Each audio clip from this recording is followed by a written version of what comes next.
David Duffner, M.D., orthopedic surgeon, Desert Regional Medical Center, specializing in spinal surgery, joint replacement, reconstructive surgery, and arthritis. Well, for 15 years, I did level 1 trauma when I was in practice in Texas, and I learned to do pelvic fractures.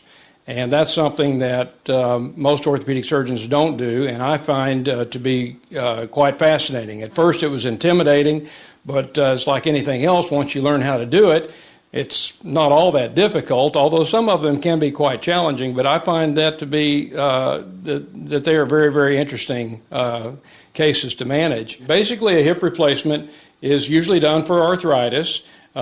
Different types of arthritis, but usually the joint is worn out is the basic problem, and it's very painful, sometimes very stiff, and in all cases very painful and difficult to walk. So we replace the ball in the socket.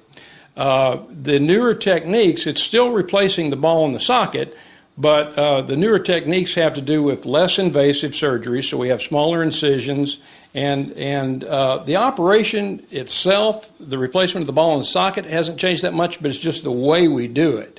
So it's smaller incisions, less invasive surgery, so there's less damage to the muscles.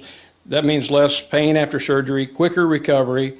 And then the other big improvement is improvement in the materials that we use, the metal components and the plastic components, and in certain situations we use other materials such as ceramics, and the improvement in the actual implants themselves has allowed us to extend our indications to younger people. Whereas in the past we used to say, you should be in your 70s or at least your 60s to consider a hip replacement. Now we can extend those indications into younger populations, into the 50s or even the 40s, if their problem is bad enough. Now, I'm not suggesting that a hip replacement is the answer for everybody with a painful hip, because number one, you've got to have the right diagnosis.